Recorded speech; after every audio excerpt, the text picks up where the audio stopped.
red crossed with white color flower gave you pink color flowers. 1:2:1 ratio आला होता. तर तो होता रिगार्डिंग इनकम्प्लीट डॉमिनन्स.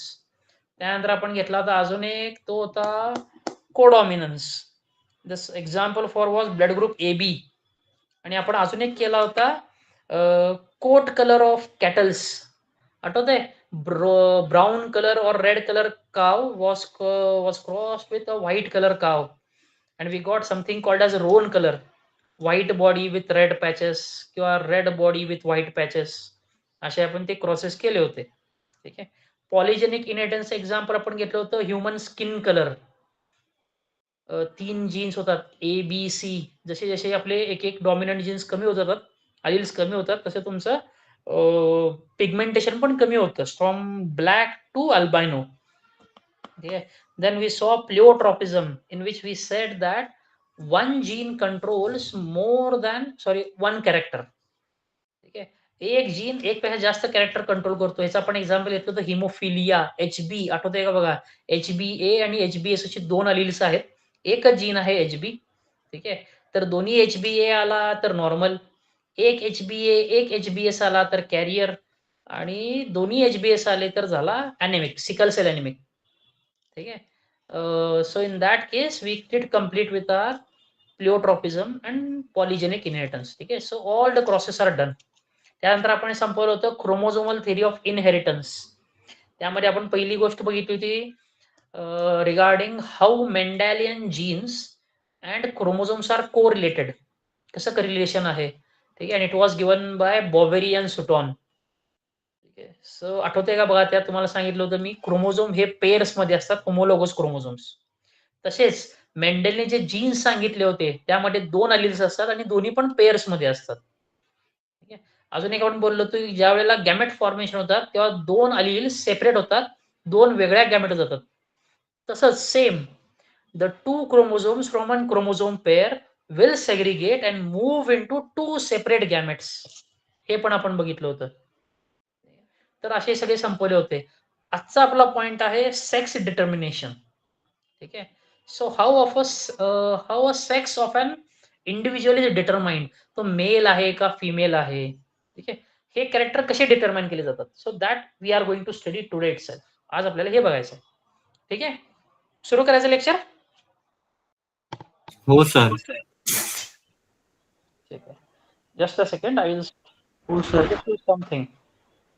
काहीतरी प्रोजेक्ट करतो आपण पहिल्यांदा, आहे की नाही. मी म्हणतो तसं पहिला आपण करून बघू क्रॉसेस कसे आहेत काय आहेत. ते जर समजलं तर पीपीटी बघायची गरज नाही आहे. नाही समजलं तर पीपीटी पण बघू.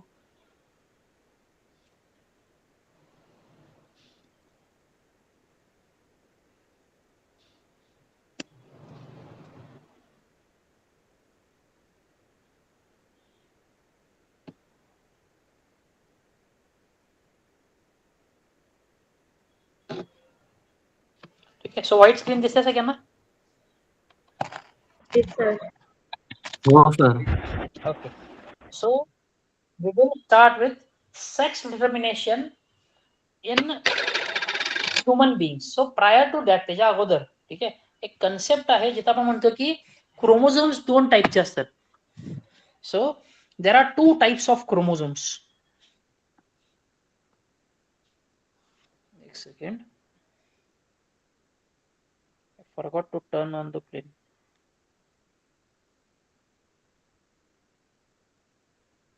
Okay.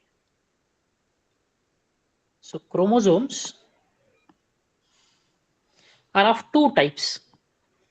First, those chromosomes are called as body chromosomes or allosomes. ठीक है. And second ones, these are called as sex chromosomes or एक काम करू आपण, सगळ्यात सोपे लक्षात ठेवू फक्त वर्ड्स. ठीक आहे. So forget about these things.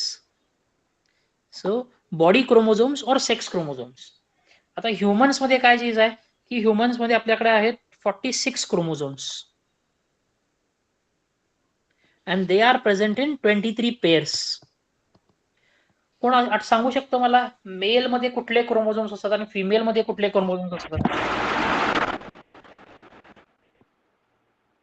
Does anyone know which Sir, are the हा बोला. मेल मध्ये Sir. एक्स वाय असतो सर आणि फिमेल मध्ये एक्स एक्स असतो. राइट, ठीक है.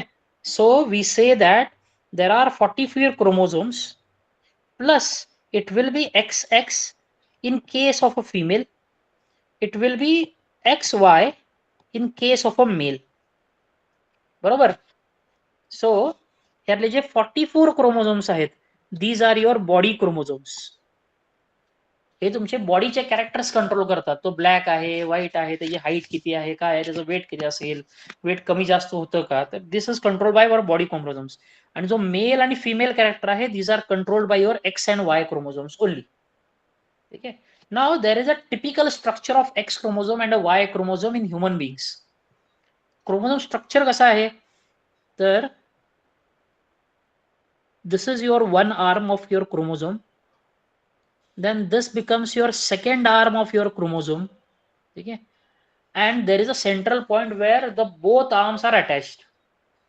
तर असा आहे तुमचा एक्स क्रोमोझोम, जो थोडा मोठा आहे, लॉंगर फॉर्म आहे. ठीक आहे, आणि तो इरेक्ट आहे. Y chromosome is something different. ठीक आहे. So this is x chromosome. So Y chromosome has a one large arm, then it has one short arm, but that short arm is bent. असा bent असतो एक खाली. तर हा आहे तुमचा वाय क्रोमोझोम. ठीक आहे. तर असे दोन एक्स क्रोमोझोम असेल तर फिमेल, एक एक्स एक वाय असेल तर तो मेल. ठीक आहे. आता नक्की क्रॉस कसा आहे, तर हे एक्सप्लेन कसं करायचं आहे, तुम्हाला तरी कळालं की असं लिहायचं आहे किंवा असं आहे. How do you explain this? So first thing is you write your karyotypes. नक्की जीन कॉम्बिनेशन काय आहे, पहिला ते लिहायचं असतं. ठीक आहे. So in case of a male and then in case of a female, so male will have 44 plus XY, female has 44 plus XX. ठीक आहे. हे तुमचे जिनोटाइप्स. आता ज्यावेळी गॅमेट तयार होतात इन बोथ केसेस, तर मेल मध्ये ज्यावेळी गॅमेट तयार होतो, हे 44 चे 44 येतील का ह्याचे हाफ होतील, कोण सांगू शकतं? Half होतील. Half why? Because meiosis going to take place. आणि ज्यावेळी मिओसिस होतं त्यावेळी क्रोमोझोम नंबर हाफ होतो, रिड्यूस होतो. 44 मधले 22 येतील एकाकडे, plus it will be pair with either X chromosome और it will be paired with a Y chromosome. एक तर एक्स असेल किंवा वाय असेल, तर दोन टाईपचे गॅमेट्स किंवा दोन टाईपचे सर स्पर्म्स. 23 असतील ना? 23 बरोबर आहे ना, पण 44 आहेत ना, 44 चे 22 आले, या एक्स वाय मधला एक आला, तर एकूण 23 झाले. 22 plus x 23, 22 plus y is 23. समजलं? येस सर, सर मिस्टेक झाली होती थोडी. नाही नाही, असो, काही प्रॉब्लेम नाही आहे. मिस्टेक झाली पाहिजे आणि ते विचारलं पाहिजे. नेक्स्ट, इन फिमेल्स, फिमेल्स मध्ये काय केस आहे, sir 44 will become 22, half will come in the gamete, and between two X's one will come. आणि दुसरा पण एक्सचाच आहे म्हणून एक टाईपचा गॅमेट आहे. So in males we say they are heterogametic. What do you mean by heterogametic? There are two different types of gametes. One carrying an X chromosome, second carrying an Y chromosome. In case of a female, in case of an human, माणसामध्ये जे females आहेत, those are homogametic. What do you mean by homogametic? All the gametes are of same type with 22 plus X chromosome. Okay? So this is what is your gamete formation. आता त्यानंतर ह्याचं जे पुढचं generation आहे, म्हणजे याचे जे मुलं होतील, मुलं मुली काय असेल ते, ठीक आहे, ह्याचा जेंडर कोण डिसाइड करतो, मेल का फिमेल, फादर का mother? Father male. Father. Why? Because he is heterogametic. He has two different types of gametes. So one gamete will be 22 plus X. Second gamete is 22 plus Y. While the female has 22 plus X. So this X can pair with this, or this can pair with this. बरोबर. आता जर जो female gamete आहे तो आहे egg, जो mail gamete आहे तो आहे sperm. So if a sperm containing x chromosome fuses with the egg, it becomes 22, sorry, ह्याचे 22 ह्याचे 22. 44 plus this x and this x will give you XX. Male का female? Female. Female. This will be a girl child. ठीक है. In second case, a sperm with Y chromosome fuses with the egg. So this 22 and this 22 will become 44 and then it will be XY. So it will be a boy child, that is a son. बरोबर आहे, समजलं हे? Yes. हो sir. ठीक आहे. Yes, sir. आता ऑब्जेक्टिव्हला question काय येतो? पहिला क्वेश्चन येऊ शकतो तुम्हाला की मेल आणि फिमेल मध्ये सेक्स क्रोमोझोम्स कुठले आहेत? So male will be having XY, female will be having XX. Second question will be, in humans, the sex or the gender of the offspring is decided by the father, male. Okay. Third question, who is heterogametic, who is homogametic in humans? तर mail हो हेटेरोगॅमॅटिक, female होमोगॅमॅटिक. असे question येतील तुम्हाला. लक्षात आले? तुमच्या theory papers हो मध्ये सर. सेक्स डिटर्मिनेशनवर एक क्वेश्चन असतो कन्फर्म 100%. आणि हा तुम्हाला 100% 2 किंवा 3 मार्क देऊनच जाईल, आउट ऑफ मार्क देऊन जाईल. फक्त काय करायचं आहे, व्यवस्थित असा क्रॉस काढणे, क्रॉस काढला मार्क पडले. कळालंय? पुढे जायचं दुसऱ्याला. हो सर, हो समजलं. Sir. So this is regarding sex determination in humans. Okay. Now next we will study sex determination in butterfly. ठीक आहे. सगळेच पॉइंट तुमच्या बुक मध्ये असतील असे नाहीत, काही मी तुम्हाला ऍडिशनल सांगेन आज. ठीक आहे. सो सेक्स डिटर्मिनेशन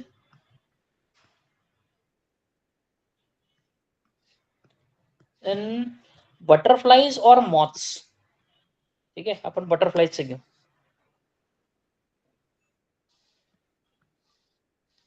आता जो ह्युमन्स मध्ये येतो ना त्याला म्हटलं जातात XX टाईप. जो बटरफ्लाय मध्ये आहे तो काय आहे तर XX टाईप. ह्याचा अर्थ काय, आता जो इथे मेल आहे त्याच्यात असणारे सेक्स क्रोमोझोम्स X0, जो फिमेल आहे त्यामध्ये आहे XX. ज्यावेळी गॅमेट फॉर्म होतात, मेल मध्ये 2 टाईपचे गॅमेट फॉर्म होतात. एका गॅमेट मध्ये X क्रोमोझोम जातो आणि दुसऱ्या गॅमेट मध्ये सेक्स क्रोमोझोम जातच नाही. O म्हणजे 0. So it will B empty, it won't have any sex chromosome. तसाच जो फिमेल आहे ना तर फिमेल गॅमेट मध्ये एक X क्रोमोझोम जाईल. बाकी तुमचे ऑटोझोम्स आहेत, बॉडी क्रोमोझोम्स आहेत, आपण ते इथे बघणार नाही. तर ह्या केस मध्ये पण जो मेल आहे ना तो आहे हेटेरोगॅमॅटिक. It will decide the gender, the sex of the next generation. So for example, consider a sperm from the butterfly with X chromosome fuses with the egg. It will form XX. तर हा काय झाला, तर हा female. पण if a sperm without an sex chromosome fuses with the egg, it forms XO. So this becomes a male. दोन्ही condition मध्ये similarity काय आहे, मेल कंट्रोल करतोय जेंडर. दोघांमध्ये बदल काय आहे, मेल्स मध्ये ह्युमन केस मध्ये 2 सेक्स क्रोमोझोम होते X आणि Y. बटरफ्लाय मध्ये काय आहे, एकच सेक्स क्रोमोझोम आहे X, दुसरा नाहीच आहे. तर ज्या वेळेला तुम्ही X फक्त एक सेक्स क्रोमोझोम असेल, त्याला पेअरला कुठलाही क्रोमोझोम नसेल तर it becomes a male. 2 X chromosomes आले झाला female. So this becomes sex determination in butterflies. तुमच्या एक्झाम साठी हा इम्पॉर्टंट नाही.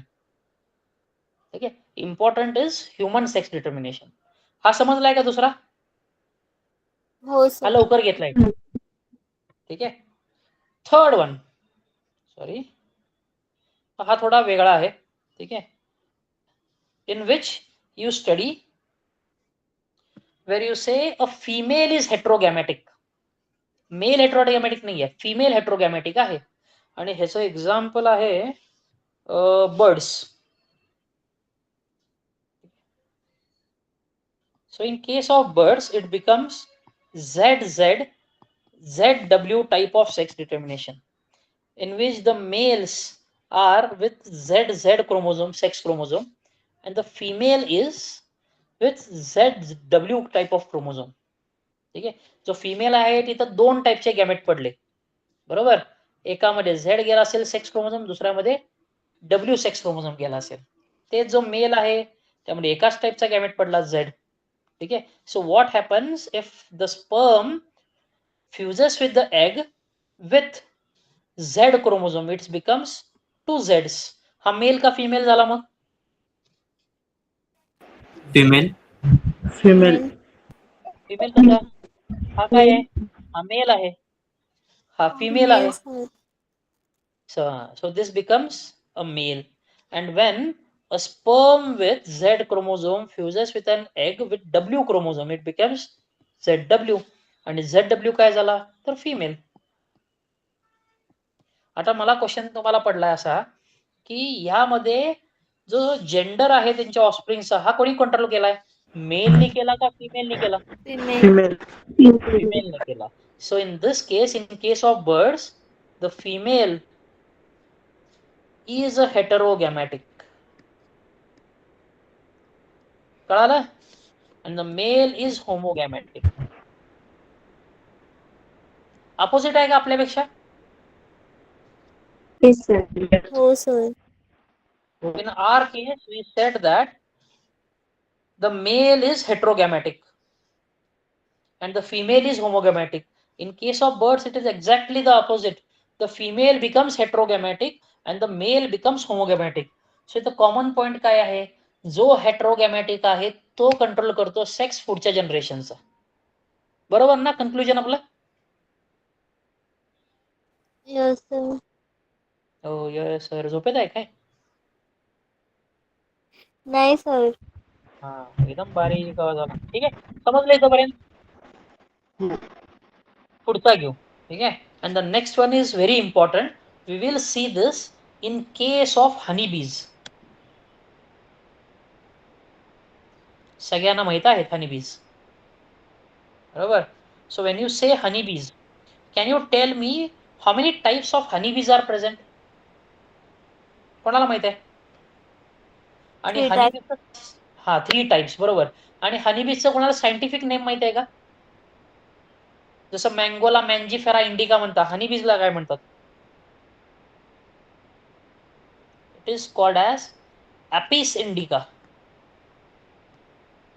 ठीक आहे. And then there are 3 types of honey bees. कोण सांगू शकता? सांगितलं तुम्ही मला 3 टाइप्स आहेत, तर 3 टाइप्स कुठले आहेत? One is a queen, second is called as a drone, and third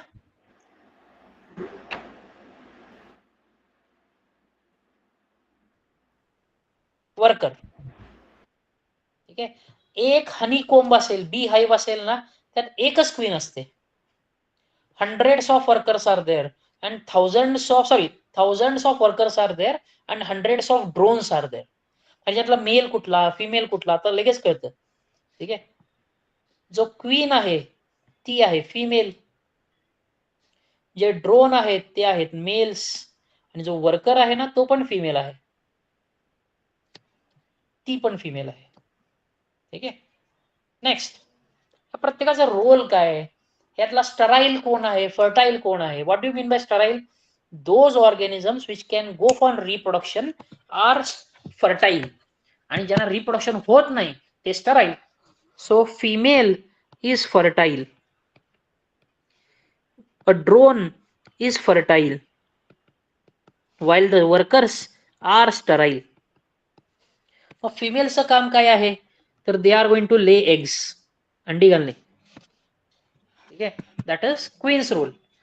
ड्रोनचा रोल काय आहे तर हे जे एग्स ले केलेत ते फर्टिलाइज करणे, म्हणजे त्यामध्ये मेल गॅमेट सोडून देणे.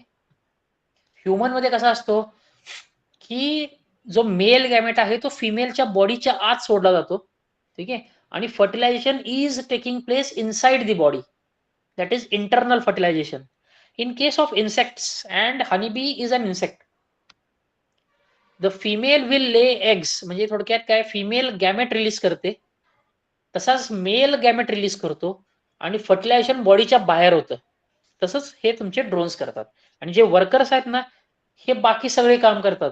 तुमचा जो बी हाईव्ह आहे, हनी कोंब आहे, हा तयार करणे, जे काय तुम्हाला नेक्टर पाहिजे आहे आपल्या त्या इन्सेक्टला तर ते गोळा करून आणणे, डिफेन्स आहे, सगळे तेच करणार आहेत.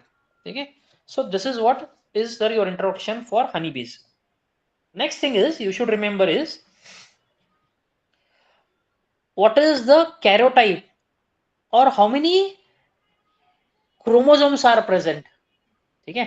आता जो क्वीन आहे, ठीक आहे, तो असतो कायम diploid 2n and the number is 32. Drones पण तशी आहेत 32, सॉरी वर्कर्स, आणि drones are haploid and they have only 16 chromosomes. ठीक आहे. डिप्लॉइड म्हणजे 2 सेट, हॅप्लॉइड म्हणजे एकच सेट. एका सेटमध्ये 16 तर 2 सेटमध्ये 32. ठीक आहे. तर जे दोन्ही फिमेल्स आहेत क्वीन किंवा वर्कर ते डिप्लॉइड आहेत, they have 32 chromosomes each, while a drone which is a male, ठीक आहे, इट हॅज ओनली 16 क्रोमोझोम्स. मग हे कसं पॉसिबल आहे, ह्यांच्या सेक्स डिटर्मिनेशन कसं आहे. ठीक आहे. So in this case the first thing is you should know how the queen is. So queen is going to be crossed with a drone. A queen has 32 chromosomes and a drone has 16 chromosomes. So a queen will form or will lay eggs after meiosis. आता meiosis नंतर egg ले केलेत, बरोबर. तर आता मला सांगू शकता का, मिओसिस नंतर जर एग ले केले असतील तर त्या क्रोमोझोम नंबर किती असेल, 32 का 16? 16. 16. परफेक्ट. ठीक आहे. So the number of chromosomes in egg is sorry n equals to 16. ठीक है. While the drone will form sperms or the male gamete with the help of mitosis, not meiosis. इथं mitosis होईल आणि sperm तयार होतील. आता जर mitosis झाला असेल तर स्पर्म मध्ये क्रोमोझोम नंबर काय, 16, 32 का 8? 16. 16. सो बरोबर, n equals to 16. Now if these eggs, आता एग्स पासून 2 पद्धती होऊ शकतात. ठीक आहे. किंवा आपण एक काम करू, पहिल्यांदा एकच घेऊ आणि मग आपण नंतर दुसरीकडे जाऊ. ठीक आहे. So what happens, this sperm फ्युजेस with your egg. ठीक आहे. स्पर्म फ्यूज झाला एगला.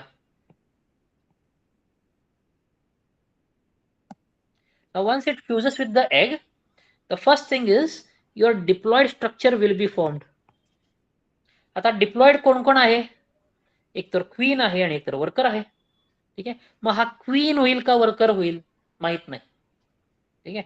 मग पहिलं काय की जर आता कसं होतं, इथं पहिला लार्वा तयार होतो. लार्वा माहितीये? नाही सर. नाही माहिती. कोणी बटरफ्लाय तयार होताना बघितलंय कधी? अडीची state. Yes, sir. First stage of butterfly fertilization. हा, स्पीकअप सांगा. सो एग्स ले केले जातात, बरोबर. फिमेल एग ले करते, त्याला तो मेल येतो, त्याला तो फर्टिलाइज करतो, त्यापासून एक लार्वा बाहेर येते, अळी बाहेर येते. ठीक आहे. हा फीड करायला जातो सगळीकडे पानांवर. इट इज अ वोरॅशियस फीडर, भरपूर खातो.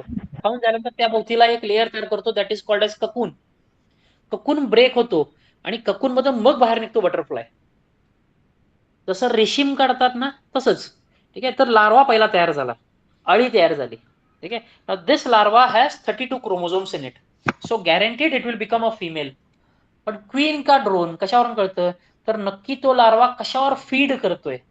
If that larva feeds on something called as a royal jelly, चांगलं फूड दिलेलं आहे त्यावर फीड झाला तर तयार होते क्वीन. आणि जर कॉमन बी वॅक्स आहे, नेक्टर आहे, नेक्टरवर फीड केला तर हा तयार होतो वर्कर. सेकंड केस, ड्रोन्स कशी सुरू तयार झाले, तर स्पर्म्स आहेत ना, विदाउट एनी फ्युजन हे directly with the help of something called as parthenogenesis. So it is reproduction or sexual reproduction without fusion of gametes. Gametes fuse झाले नाहीयेत, डायरेक्टली तुमचा स्पर्म आहे ना हा डेव्हलप झाला एक लार्वी मध्ये, आणि तो लार्वी पुढे जाऊन तयार होतो, that is n equals to 16. It forms a drone. समजताय?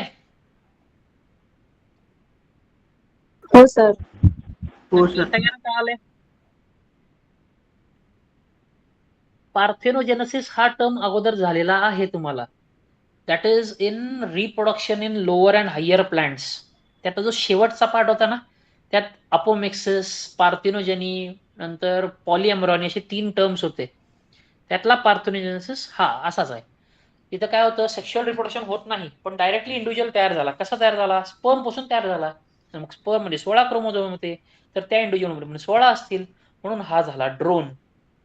कळालं? So if you say, if in a honeybee is haploid, single set of chromosome, it becomes a male. If it is diploid, it becomes a female. So this is sex determination in honeybees. समजलं? इथं कोणाला issue? No sir. No sir. Guarantee? Okay. समजलं असेल तर sex determination इथं संपलेला आहे point आपला. पुढे जायचा नेक्स्ट पॉइंटला. यस. हो. Yes, sir. Right. So we will move forward to the next point. We should be something called as mutations. ठीक आहे. आता म्युटेशन आपल्याला चेक करायचे आहेत. सो म्युटेशन साठी मी तयार केलेलं आहे, आपण ते बघू.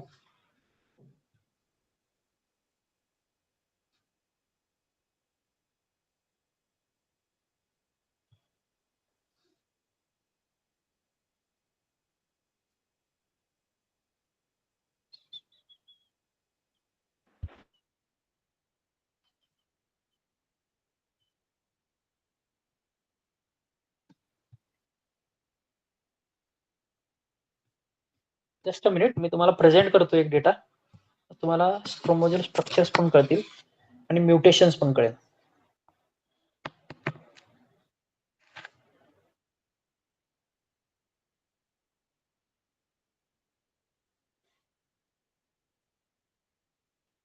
So can you see this? Yes, sir. So mutation. Now what is mutation? It is when you say there is a sudden change in your genome. म्हणजे जे जीन सिक्वेन्स आहे, जे डीएनए वर सिक्वेन्स असतो काहीतरी ATGC वगैरे काहीतरी sequence असतो, ज्यावेळी हा थोडा बदलतो, ठीक आहे, आणि तो अचानकपणे होतो. It is a sudden change in your genome. This is called as mutation. मग फक्त एवढ्याला म्युटेशन म्हणतो का? नाही, तर अजून कॅरेक्टर वाढतात. काय? तो सडन असला पाहिजे, तो परमनंट असला पाहिजे, हे सरकार का बदलू नये, एकदा चेंज झाला की झाला तो परमनंट. ठीक आहे. आणि थर्ड काय? It should be inheritable. तो एका जनरेशन पासून पुढच्या जनरेशनला गेला पाहिजे, then it is called as a mutation. So what is mutation? A sudden, permanent, inheritable change in a genome is called as mutation. आता म्युटेशन व्हायचे कारण 2 किंवा म्युटेशन होण्याची पद्धती 2. एक तर काय, की क्रोमोझोमचा स्ट्रक्चर चेंज होतो. म्हणजे एखादा पार्ट कट झाला, झालं म्युटेशन. एखादा पार्ट वाढला, तर झाला म्युटेशन. उदाहरणार्थ काही माणसांना आहेत ना, 6 बोटं असतात एका हाताला. ठीक आहे. म्हणजे 6वं बोट आहे ना, it is the result of a mutation. ठीक आहे. तिथं डुप्लिकेशन झाले, काही जीन्स ॲड झालेत. मग ॲड झाले की तयार होतो 6वा बोट. ठीक आहे. पण दरवेळेस होतं असं काही नाहीये. काही वेळेला एक्सप्रेशन्स किंवा जो म्युटेशन आहे ना, तो एक्सप्रेस करतो. त्याला म्हटलं जातं सेन्स म्युटेशन. ठीक आहे. काही वेळा तो एक्सप्रेस करत नाही. त्याला म्हणतात नॉन सेन्स म्युटेशन. ठीक आहे. असो, ते आपल्याला नाहीये सिलेबसला. ठीक आहे. आपल्या सिलेबसला काय आहे? म्युटेशन झालं. ठीक आहे. मग म्युटेशन कुठल्या पद्धतीचे आहेत? तर 2 पद्धतीचे. ठीक आहे. Sometimes it is called as a chromosomal mutation where the structure of chromosome is changed. Structure बदलले. आता इथे तुम्हाला दाखवलेत. पहिल्या केसमध्ये काय आहे? नॉर्मल क्रोमोझोम कसा आहे? तर ABCDEFGH पर्यंत आहे. बरोबर? खाली जर चेक केला तर तिथं D गायब झालाय. झालाय का गायब? So D is deleted. Hence this becomes deletion. Second, come to second one, that is duplication. What happens in this? BC is duplicated, म्हणून तिथं बीसीचे खाली 2 तुम्हाला कॉपीज ऍड झालेली दिसतात, एक कॉपी ऍड झाली आहे, मग हा झाला डुप्लिकेशन, एक डुप्लिकेट ऍड केलाय. तिसऱ्या केसमध्ये काय आहे, इन्व्हर्जन, जिथं तुमचा A B C D E F G होता बरोबर, ठीक आहे, तिथं झाला इन्व्हर्टली पेस्टेड, म्हणजे थोडक्यात काय झालं असेल, कट झाला असेल. आता हा तुम्हाला दाखवलाय पण तुम्हाला सोपं सांगतो, बी आणि सी च्या मध्ये कट झाला तर काय होतं, ते रिप्लेस होतं, उलट होतं. मग काय होणार आहे की बी सी होता तो झाला सी बी, ठीक आहे. इथं काय केलंय त्यांनी, सी आणि डी इन्व्हर्ट केलाय, ठीक आहे, म्हणजे इन्व्हर्जन उलटा लावला त्यांनी, ठीक आहे. आणि ट्रान्सलोकेशन, इथं काय आहे की एका क्रोमोझोमचा पार्ट कट झाला, तो गेला दुसऱ्याच क्रोमोझोमवर, तसा दुसऱ्याचा कट होऊन एकाकडे इकडे आला. मग इथं केस तसंच आहे, A B C D E F G H होता, ठीक आहे. इथं काय झाला, दुसऱ्या एका क्रोमोझोमचा एम एन ओ आला, ह्याला ऍड झाला, इथला ए बी निघून गेला, तो दुसरीकडे ऍड झाला. So that becomes translocation. समजतंय? There are 4 different types of structural changes: deletion, duplication, inversion, translocation. What happens in deletion? A part of a chromosome is lost, it becomes deletion. Duplication, a part of a chromosome is repeated, duplication. Inversion, a part of a chromosome is invertly pasted, ulta paste केला जातो, reversely pasted, it becomes inversion. And what is translocation? It is when there is exchange of segments of chromosomes. 2 chromosome स्वतःचे segments exchange करतात, ठीक आहे. पण हे 2 chromosome कसे पाहिलेत, एकाच पेअर मधले नको, 2 वेगळ्या पेअर्स मधले 2 वेगळे क्रोमोझोम्स आहेत, ठीक आहे. तसं जर असेल तर तो झाला ट्रान्सलोकेशन. समजले का दोन्ही तिन्ही, डिलिशन, डुप्लिकेशन, इन्व्हर्जन, ट्रान्सलोकेशन? हो कळालं सर. असेल, ओके, समजलंय तुमच्या. Yes sir. हा, एमसीक्यूज ला हा क्वेश्चन येतो, ठीक आहे. They will give one of them, ठीक आहे, ते सांगतील तुमचा ओरिजिनल जीन असा होता आणि त्यामध्ये असा बदल घडलाय. मग हा डिलिशन आहे, डुप्लिकेशन, इन्व्हर्जन का ट्रान्सलोकेशन?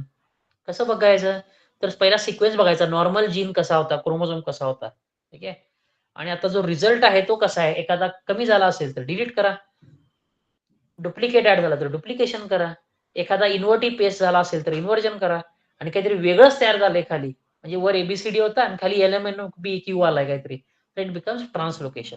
इझी आहे, इथं स्कोर्स तुम्हाला 100% पडतात, आपण घालवत नाही इथं मार्क, ठीक आहे. आता next point in your chapter belongs to something, अजून एक पॉइंट राहतो, मी तुम्हाला तो लिहून दाखवतो, ठीक आहे. त्यापूर्वी आपण हे बरं एक काम करू, ते लिहून पहिला संपू आणि त्याच्या बेसिसवर आपण हे करू. इथं आहे का चेक करू तुम्ही, कारण मी तयार केलं होतं, ह्यात ऍड करायचं राहिलं बहुतेक, ठीक आहे. इथं मी बहुतेक डिलीट केलं, ज्यात ऍडच नाही झालाय, ठीक आहे. तर तुम्हाला मी लिहून दाखवतो, त्यानंतर मग वेळ असेल तर आपण हे घेऊ, जेनेटिक डिसऑर्डर्स, नाहीतर हे पुढच्या लेक्चरला घेऊ, काय गडबड नाही आपल्याला, ठीक आहे. We are running ahead of our syllabus, सिलेबसला पुढे पडतोय आपण. चल, I will present again my white screen. परत व्हाईट स्क्रीन दिसते का बघा आणि मला सांगा मग आता तुम्ही दिसते म्हणून. व्हाईट स्क्रीन दिसते? Yes sir. हो सर. Yes sir. तो आता आपण बघितला क्रोमोझोम स्ट्रक्चरचा चेंज, बरोबर, एखादा पार्ट ऍड झाला, कट झाला, एक्सचेंज झाला, सगळं झालं, ठीक आहे. तर there could be change in chromosome number, chromosome number वाढू शकतो, कमी होऊ शकतो, ठीक आहे. So that is called as ploidy. Ploidy means change in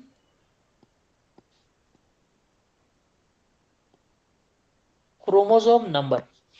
Now when you say ploidy, ploidy is of 2 types. One is called as euploidy, second is called as aneuploidy. आता euploidy मध्ये काय असतो की एखादा एंटायर सेट वाढला, म्हणजे एक set होता, 2 झाले, 3 झाले, 4 झाले, 5 झाले, तर हा झाला euploidy, ठीक आहे. एक्झाम्पल, ठीक आहे.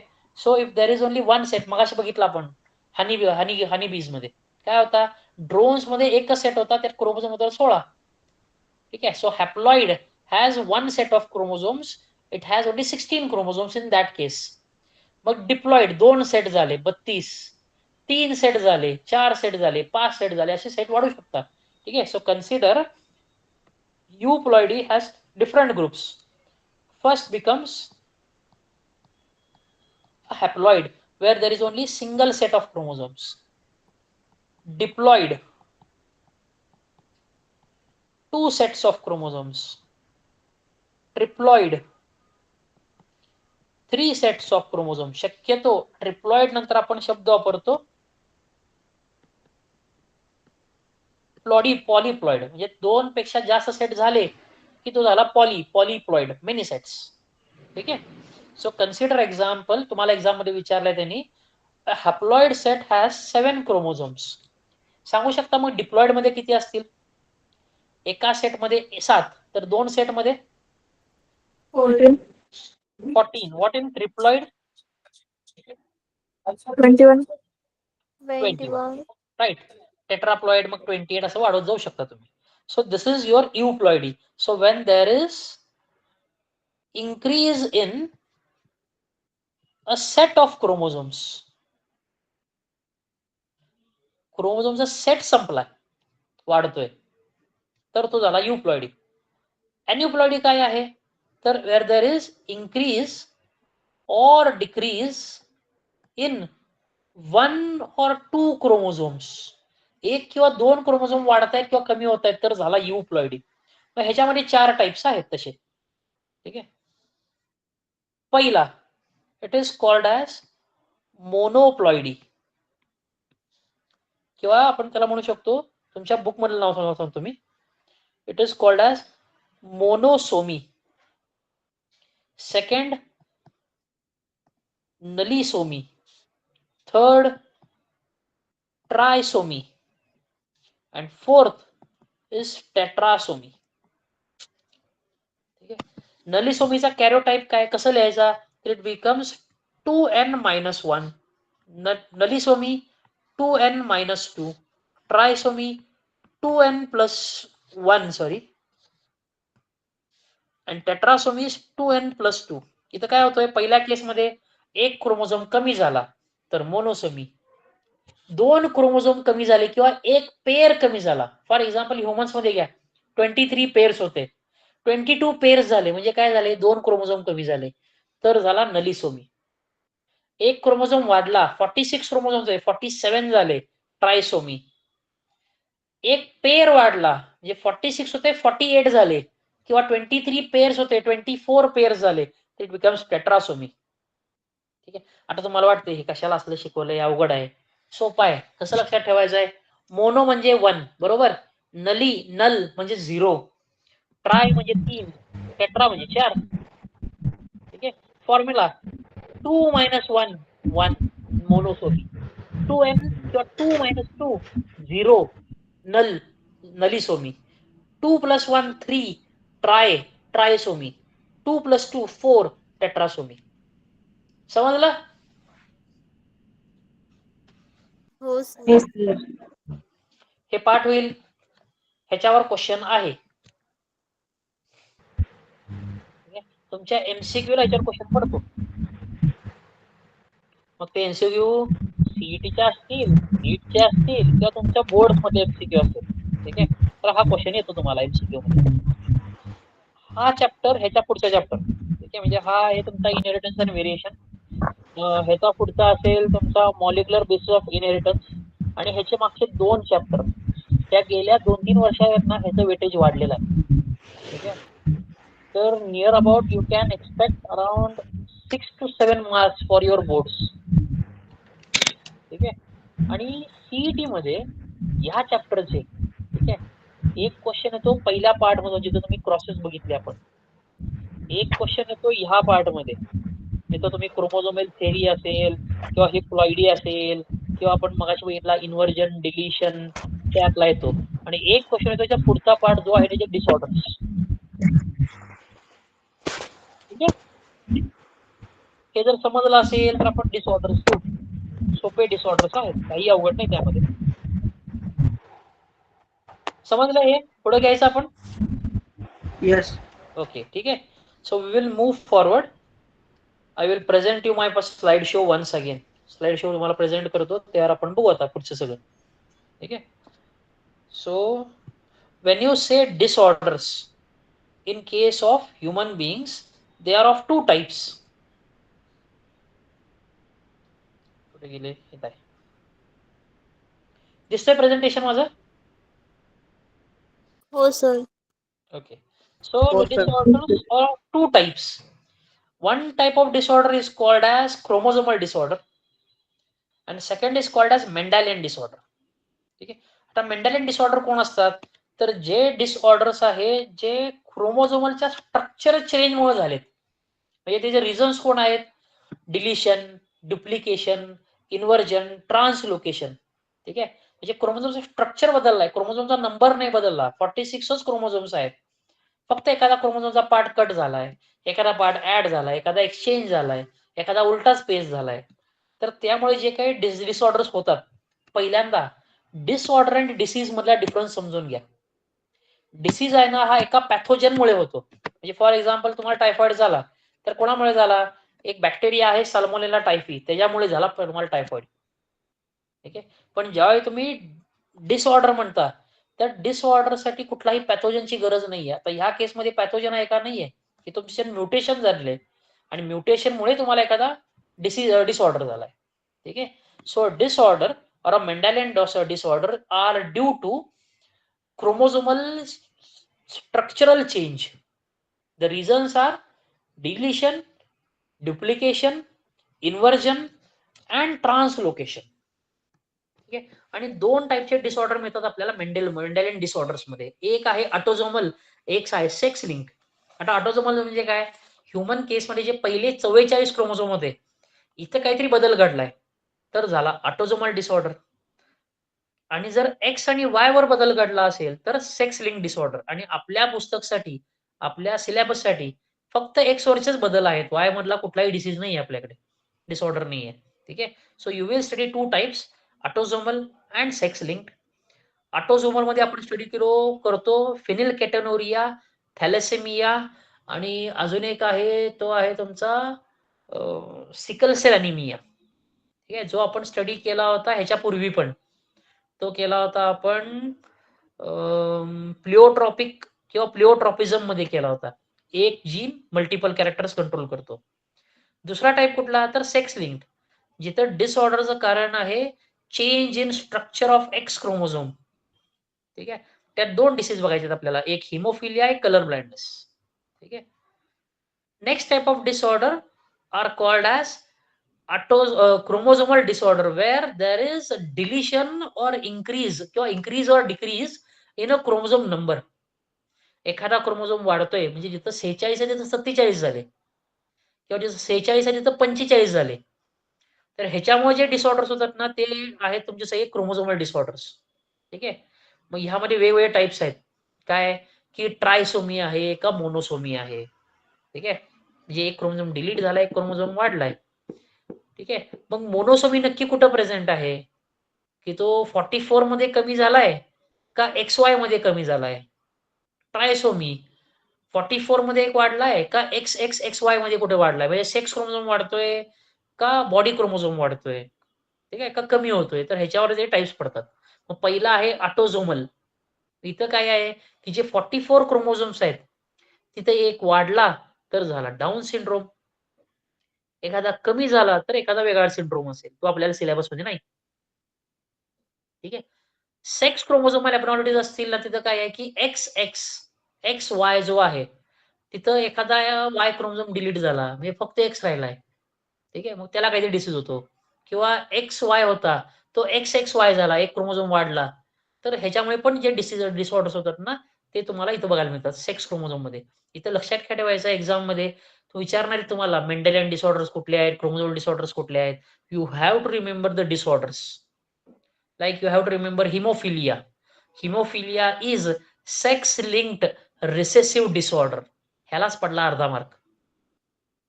कलर ब्लाइंडनेस सेक्स लिंक्ड किंवा X linked recessive disorder. Phenylketonuria, thalassaemia किंवा sickle cell anaemia are autosomal recessive disorders. Down syndrome is 21st trisomy. 21व्या नंबरच्या पेअरला तो पेअर नसून तिथं 3 क्रोमोझोम झालेत. नॉर्मली 2 असतात, तिथं 3 झाला म्हणजे 1 क्रोमोझोम वाढला म्हणून ट्रायसोमी झाली. ठीक आहे. जिथं 46 मध्ये तर 47 झाले डाऊन सिंड्रोम मध्ये. टर्नर सिंड्रोम लक्षात काय ठेवायचा की XO हा होतो फिमेल्स मध्ये. एक एक्स क्रोमोझोम डिलीटच झाला. म्हणजे तिथं 46 क्रोमोझोम आहे तिथं 45 झाले. क्लेनफिल्टर सिंड्रोम हे वेगळंच आहे. इथं काय आहे की मेल आहे. मेलमध्ये XY पाहिलं क्रोमोझोम 44 प्लस XY पाहिलं. इथं काय आहे 44 प्लस XXY 2 एक्स क्रोमोझोम आले याच्यात. ठीक आहे.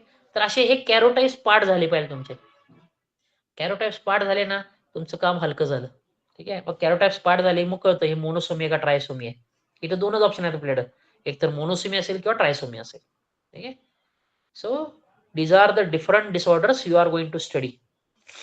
अजून एक कॅरेक्टर आहे आता आपण हे चालू करायला नको संपणार नाहीये. ठीक आहे. अजून एक कॅरेक्टर असतं काही जीन्स आहेत ना हे फक्त Y क्रोमोझोमवर असतात. ठीक आहे. आता तुम्ही लक्ष देऊन बघायचं कुठलं तरी ऑब्झर्वेशन करा. ज्यांच्या वडिलांना कानावर केस आहेत असतात ना कानावर केस हो सर असता. आणि पुरुषांना हो असतात सर. फक्त. ठीक आहे. मग ज्यांच्या वडिलांच्या कानावर केस आहेत ना त्याच्या मुलाच्या पण कानावर केस येतात. त्याच्या वडिलांच्या कानावर केस नाहीत त्याच्या मुलाच्या कानावर केस येत नाहीत. Because the gene responsible for this condition is present on Y chromosome. आणि वडिलांचा Y क्रोमोझोम हा 100% त्या मुलालाच मिळतो. वडिलांचा X क्रोमोझोम हा त्याच्या मुलीला मिळतो.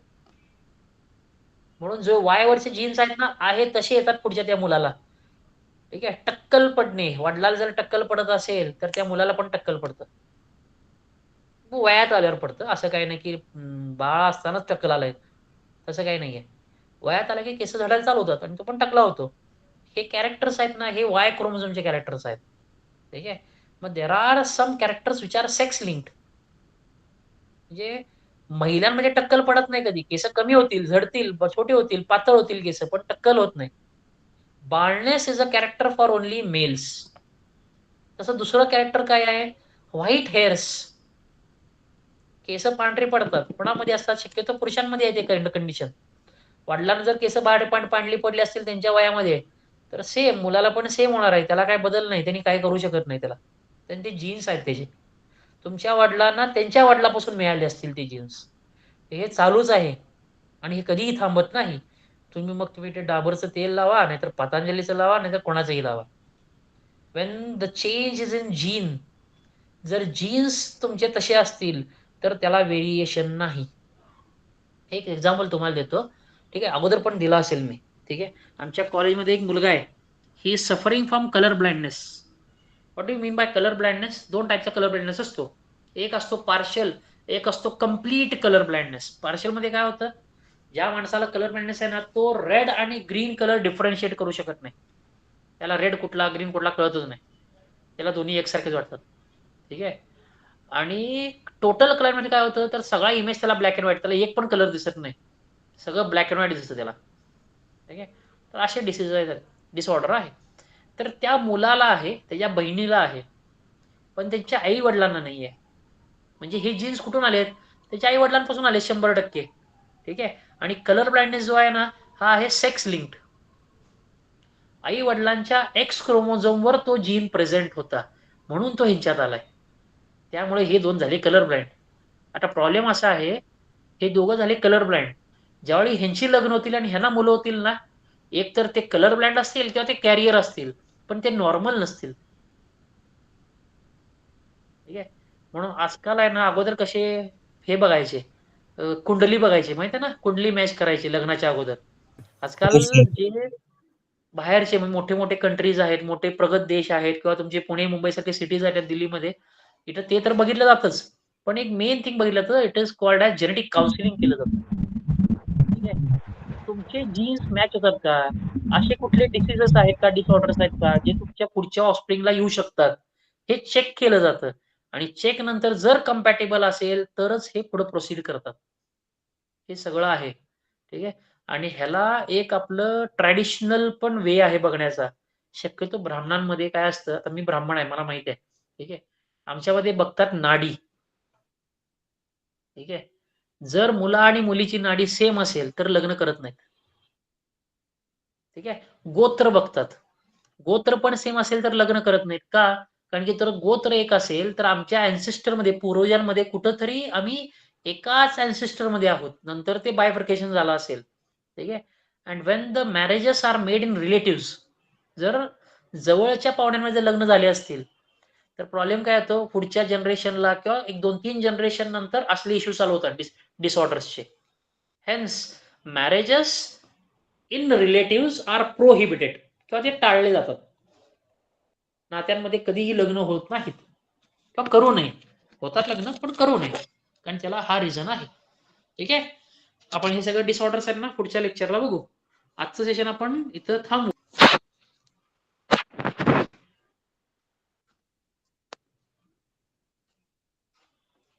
लेक्चर क्लोज करायचं का? सेशन बंद करायचा? Yes sir. ओके. तर गुड नाईट.